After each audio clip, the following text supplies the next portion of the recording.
inlet manifold studs cleaned up. There's two that are absolutely mullered getting out. And I've made 3 more, so that's 2 of those.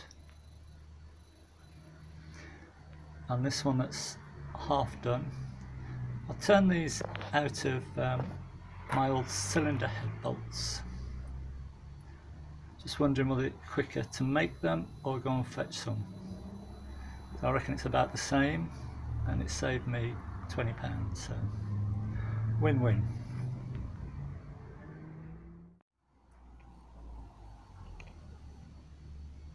Right, got the head back. So I've got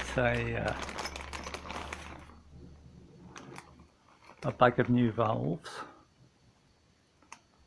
So 12 of those. And I've got these, which are oil seals, which go on the valve stem for the inlets. I think that's a later sort of addition. And with the head, they checked it for straightness and it was straight, so I've not had it refaced.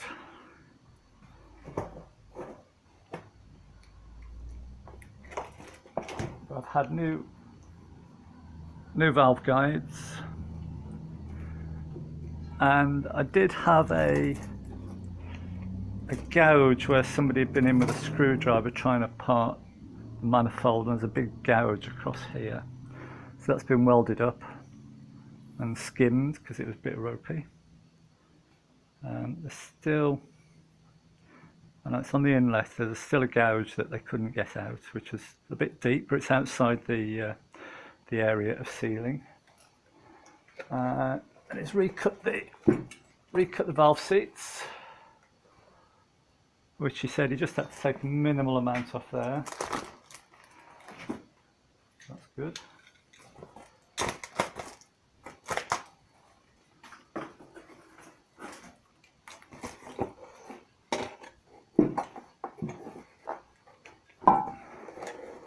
And the inlet.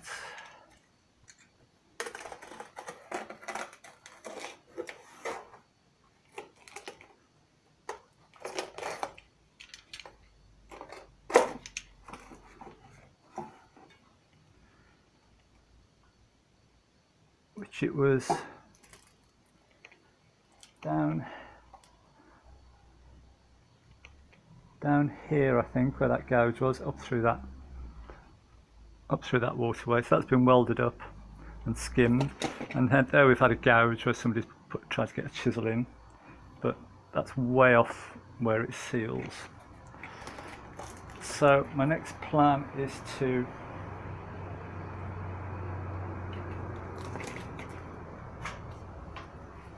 lap the valves in,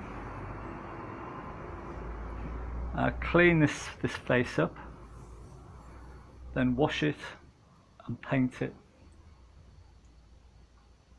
polish the inlet, and then leave it. When it's painted, leave it overnight. Well, leave it for a day, let it harden off. So I'll be back in a day or two. These valves have been roughly, quickly lapped in. This was done by Chessman. So I'll just go around them all again with some fine stuff, and they've numbered all of those. There's number 2. And I found out my stuff, and I found my stuff that I last used, I don't know, 30 years ago probably. And some new stuff, which of course I bought that because I couldn't find that, and now I found that, so plenty of that. And I used to put some pencil marks around the valve seat. I don't think it's necessary when they've been recut. I'll just grind it and make sure that pencil comes off. Ready to start assembling.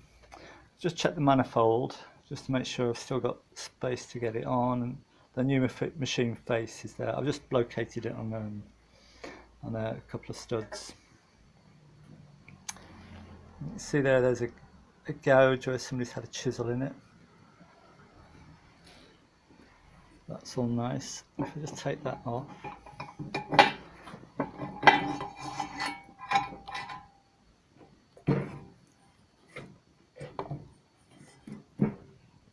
So that's where it's been welded on the head.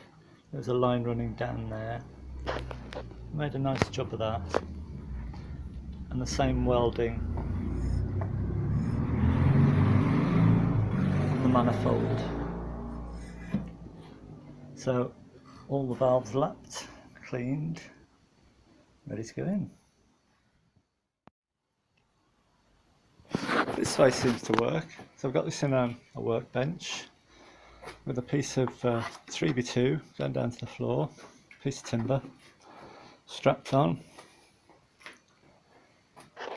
and you can work all round it, which is good, because you always want to see what's going on the other side. So that's me, and I've tried a bit of grease on the end of the screwdriver and drop it in that way, but I found a bit of grease on the inside of the collet and a pair of tweezers, and then the grease will just make it stick to the valve. So I'll persevere with that. But the first one took me 10 minutes to fathom out, so hopefully they'll go a bit quicker now. Working my way through these valve adjustments, man, it takes forever, doesn't it? So this is where I started off,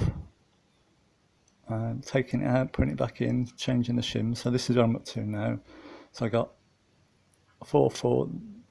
This one, I bought another shim to go in here. This one I nicked a shim from the other side just to check it, and I know what shim I need to go in there. So I've got a couple of new shims. I've got an A and a B to go in there.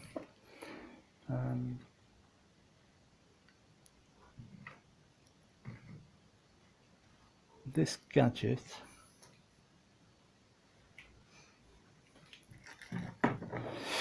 I know there's some debate about whether you should do this or not, but if you just like this one here, I just wanted to take half a thou off this one, and I've turned this up on the lathe, and the shim will go in there, and on some fine paper, rub it down a bit, and it stays pretty flat. And then the new ground signed I put up uppermost, and I think that'll work all right. So get these new shims in and see where we are. I was missing quite a few of these as well. These are dowels to go over these studs. And I was missing 7 of those. So these are new ones. They look like a different design where there's a split in them. I guess you can press them to drop them in. So another fit, and this is where I got to. So that's a touch over. Should be 6, but I'm happy with that for the initial running. I'd rather it was a bit bigger than a bit smaller. Still short on this one, only 4 thou on number 3. And it's really helpful to number everything because it gets very confusing as you go along. These numbers keep rubbing off, but keep remarking them. I've marked the shaft as well, which is the input and the inlet and the exhaust. So this one I've taken it down 2 thou in there. So hopefully this might be the final fit. We shall see. There we are, that was the offending one, number 3, which I've just cut down. So there's number 6 thou, goes in nice. That's 2 together there, that makes up 7. And that won't go in, so bang on. So I'll slack this one off. put the other one back together and check it, and I'm pretty sure that one is okay. And then I can set those up and put it back on the engine.